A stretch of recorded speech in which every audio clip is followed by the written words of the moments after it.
नमस्कार।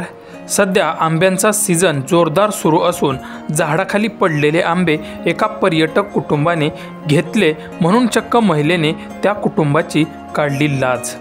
व्हिडिओ पुढे पाहण्याआधी चॅनलवरती तुम्ही नवीन असाल तर आपला आरजी मराठी न्यूज चॅनल जरूर सबस्क्राइब करून घ्या। कोकणातील निसर्ग सौंदर्य पाहण्यासाठी देशभरातील पर्यटक गर्दी करत असतात। कोकणातील समुद्र किनारे, गड किल्ले, पुरातन मंदिरे आणि विशेषतः आंबा काजूच्या बागा पाहण्यासाठी पर्यटकांची मोठी गर्दी झालेली असते। कोकणची शान असलेला हापूस आंबा खाण्यासाठी म्हणून काही पर्यटक एका आमराईमध्ये गेले आणि तिथे खाली पडलेले आंबे घेतले। हे पाहिले त्या आमराईच्या मालकिनीने। तेव्हा पुढे काय झालं ते पुढे व्हिडिओमध्ये तुम्ही बघाच। आंबे काढले कुठून आलाय? कुठून आलाय तुम्ही?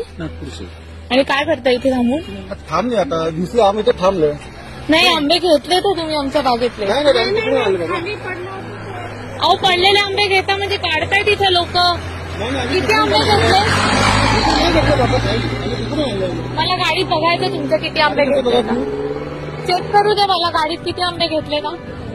किती आंबे घेतले तर गाडीत? खाली पडलेलेच घेतले।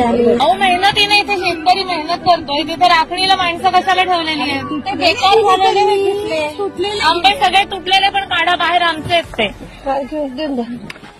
काय म्हणून आंबे घ्यायला तुम्ही? बाग ते लोकांनी आंबे परत करा। सगळे आंबे तुटके सगळे बाजूला। शेतकरी माणूस मरमर मरतो, इथे आंबे काढतो आणि तुम्ही झाडाला लागलेले आंबे दिसतात आणि घ्यायचे काय? दिले चालेल, अजून काढले असतील तर अजून आम्हाला परत द्या। कष्ट किती लागतात माहितीये का इथे आंबे घ्यायला? हो मग तुम्ही काय म्हणून आंबे? अहो खाली म्हणजे तर तुमच्या घरात मी आले आणि खाली पडलेली फळं काढली तर चालेल तुम्हाला? पाणी कोण घालतं त्या झाडांना आणि कष्ट कोण करतं? अहो ताई म्हणजे चोरी आहे, शुद्ध चोरी आहे। तुम्ही मला सांगितलं माझी बाग आहे। अरे बाबा ऐक तिकडे आम्ही थांबलो होतो, तिकडे आम्हाला दिले पैसे दिले आम्हाला इथं